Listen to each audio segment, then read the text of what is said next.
with Bayern Munich, and this is where we get our first link back to Liverpool, and we'll finish with a Liverpool-related story as well. But a lot of people will have had their eyebrows jumping off their forehead when they saw the stories during the week linking Bayern with interest in not only Luis Diaz, but also Cody Gakpo. It's wild, and the story included Max Eberl's name as well. I don't know if that was to give it extra heft or because it was real or what's going on there.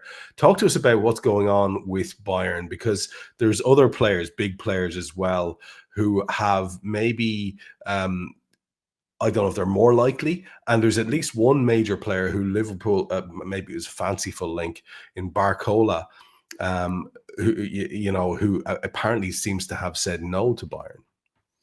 Yeah, it's been a bit of a disastrous summer, I think it's fair to say, for Bayern so far, isn't it? As in not being able to land the targets, the Florian Wirtz situation, others kind of pulled away for them. And it did look like, as we said last week, Nico Williams, by all accounts, had given priority to Barcelona. So they've been linked with 1,000,001 left wingers, haven't they? We've talked about Leao before, Mitoma. You mentioned our boy, Cody Gakpo. He'd been linked with them. That links back again as well. Even Martinelli, the Arsenal boy, that's come onto the radar at the same time as well.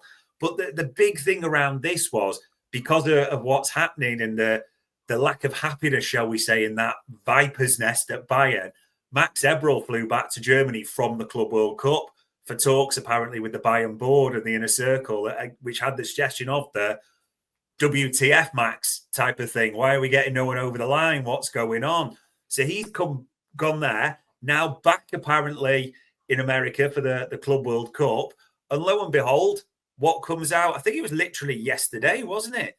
This one that it does feel a bit like they might be pissing in the wind, but they have gone again for Nico Williams. They are basing it on the fact that, well, Barca's cash flow is always suspect, isn't it? A little bit that way. So can they trump it, put an offer in, get the player on board on massive wages and go for it that way? I think I've got a few question marks around that, to be honest. I'm not sure it will bear fruit. But as you mentioned there as well, Barcola linked with many a club. There's a lot of clubs would love to have him in their ranks. But Mendes and his gang have told all these clubs like Bayern, no, PSG are planning for him in their midst next season. So you've not got a chance with this one. But yeah, Bayern are just almost, not saying they're losing the window because it's too early doors and there's a lot that could happen, but they're not getting it over the line. And you just feel like Max might have got a little bit of a telling off from Big Uli, and Karl-Heinz might have just had something to say to him, shall we put it that way?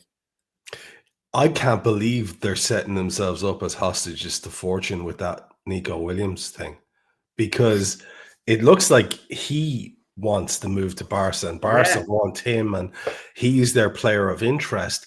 Why would they set themselves up to be defeated yet again, as you say, to lose the transfer window so spectacularly? It's an odd one. It's an odd one. We'll watch it with interest. Like you said, the Viper's nest there is always of interest. And you've mentioned Barcelona and Nico Williams already. Anything else going on with them in terms of ins and outs? We had the last day the clarification that they were at last able to deal in a kind of one in, one out style, that they had at least that kind of a ratio that they could do. If they could sell, then they could buy the equivalent. What way are things looking for them now in terms of how far on the Nico Williams thing is and any other ins and outs? Yeah, it's a bit weird, this one. And we'll have to see how it bears out, because I mean, it's quite clear Nico Williams given priority. They're trying to do that deal and free up the finances. But at the same time, this has been one of the big stories that Rooney, we'll call him, that's his first name. I'm not going to attempt to pronounce his surname at Copenhagen, but his name's Rooney. However, he is not bald and he is not fat. He is a winger that plays on the left and the right side, apparently. And they're looking to do this deal. And there's apparently a talented kid. There's a lot of Europe's clubs are watching him. But around 1.2 million quid, 2 million euros, Trev. And this has just thrown up a few questions like, Are they doing this because they maybe can't actually afford the Nico Williams? Is there something like that in that regard? We'll have to see how this unfolds. But the other thing that Barca are being quite clear on is they've been honest. They're saying we're keeping Ronald Araujo around, but the former Chelsea boy, the other centre-back, Andreas Christensen, up for sale. And Deco said, as well as Laporta, we've got one centre-half too many, so we want to clear one out. And the suspicion is it will be Christensen as well. And then, funny, because Mark ter Stegen, there's question marks around his future, isn't there? Because they've just bought Juan Garcia in, the former La Masia product, the goalkeeper.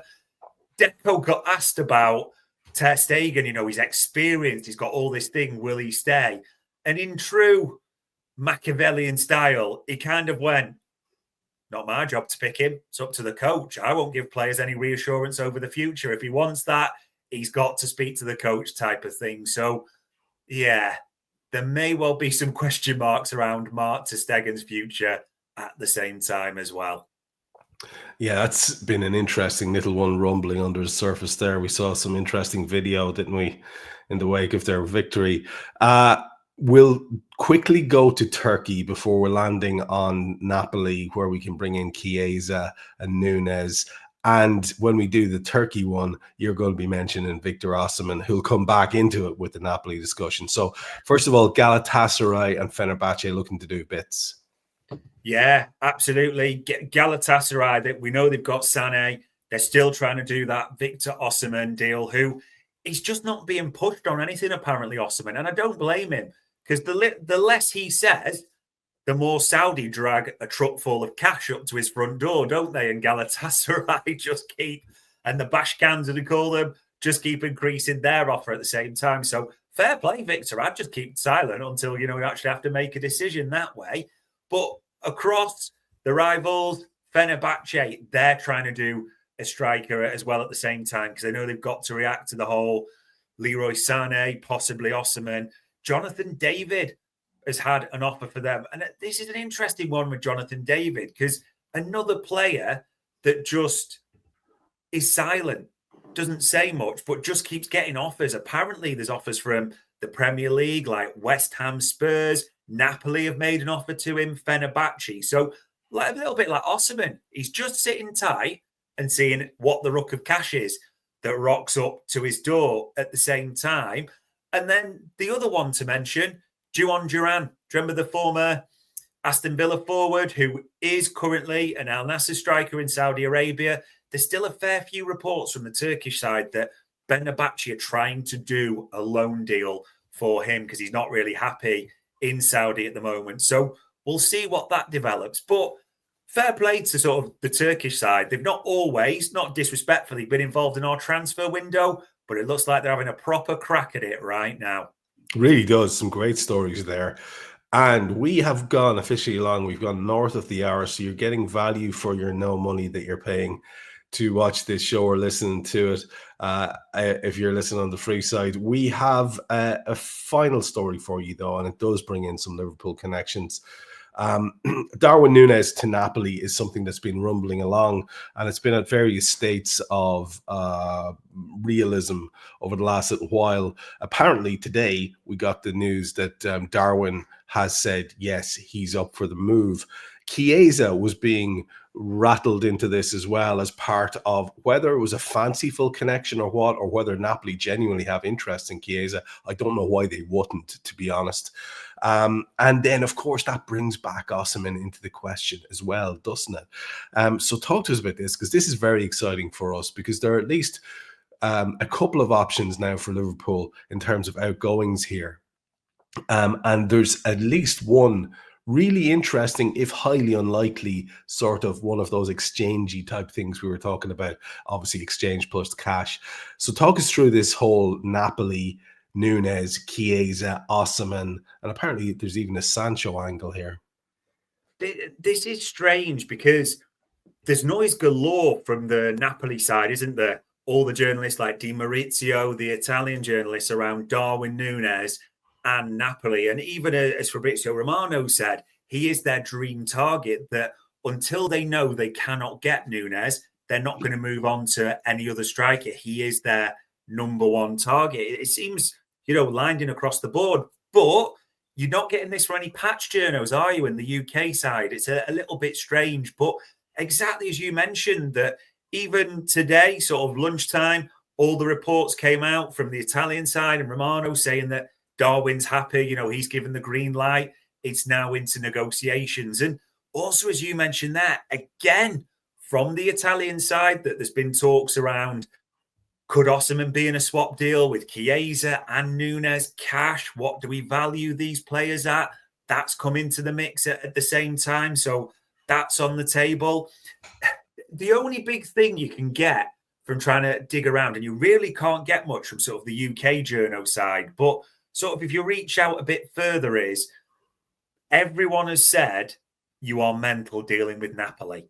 Napoli are a nightmare to deal with in terms of their owner is an absolute wild card, De Sanchez. We've talked before about how he'll send players to prison camp with the manager when he's not playing well, almost threaten to refuse to pay them, if they lose a few games and that type of thing.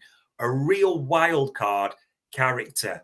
And the other thing that's come out from Napoli as well, I know you love a little bit of sub-stories, is he will just overrule his sporting director at times as well. The sporting director will do a deal and agree it with the club and have it all lined up and then take it to the president and will go, we're not paying that. No, even though that sporting director's just kind of promised it, lined it all up and got it done. That De Sanchez will just change his mind on a coin or just authorize deals himself a little bit. So you have to be careful who we're getting into bed a little bit if there is real truth to this. The other thing to bring in the mark is, I know people, I think maybe just got a note of caution here, and I want to be wrong on this. Everyone's got Napoli will give us 50 million, maybe a bit more for Darwin, and we'll just take it and move on. That is not what we're hearing, is it, Trev? We've got to be clear on this, that I'd get ready for lowballing in a spectacular way. I really would, for when this does come out. I hope I'm wrong. I hope, it is an option that's viable, an amount that's viable as well. But just keep in mind all these factors. If you had any doubts on what I'm saying as well, they spoke to Jadon Sancho, who said, well, this is my wage I'm getting at United, which is ridiculous. I don't want to go back there. So, we have to make it work. Napoli had a chat and it didn't. And guess which sporting director went public, Trev, with this whole thing? There he is, Giovanni Manna, saying, our offer is clear. We will not pay Sancho's requested salary. I'm sure Jadon Sancho and his camp appreciated this becoming public. Players have every right to ask for the salary, and that's fine. However, look at this. When you're in a position like this, the priority should be getting your career back on track, not focusing on money. It's sad how many players in our squad have the wrong mentality. I'm sure his squad appreciated having just won the title and being labelled that way at the same time as well. It almost feels like football is never a priority for them. Considering we know Darwin Nunez was wanting to head to Saudi potentially, and the money and the wages and everything, I would just get ready for a low ball offer coming in, something maybe being made public from the Napoli side, but I wouldn't stick too many eggs in the baskets on Darwin eventually ending up at Napoli for all the reasons we've just said. Let's put it that way. That guy's a savage. He's fantastic. I'm going to cut us off here, Dave, because like I say, we've gone to 106. But I do want to give you the last word.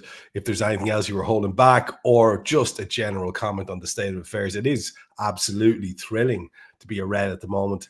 We are walking it up the clubs and saying, we'll take your best, lad, and seeing what they do with it. And it is very exciting. Just your wrap-up thoughts, whatever they happen to be. Great week. Whatever happens, and I could be wrong on this, but nothing you think is going to top Florian Wirtz. Don't let anyone else override that at all. I've seen people almost adding things like, what would you rate our transfer window so far? And I saw a couple of people put like 4 off. I'm like, 4 out of 10. We've just signed Florian Wirtz. We're about to sign Kirkes. That's 2 starters in the lineup. Like, give your head a wobble, first of all. And wider, don't forget that 30th of June deadline, for the PSR. don't be surprised if maybe in the next week or so, you just see a move or moves from a few clubs, others looking at opportunities. So into next week as well, that 30th of June is one to keep an eye on. Thanks to Dave for compiling all that information for the show today. Thanks to you for your attention, your comments, all your participation. Tell people about the show if you like it. It's very gratifying to hear that lots of you do. We appreciate the feedback. And Dave and I will be back with you, before the end of the week, because we just can't sit on top of these stories and not share them with you. So until then, good luck.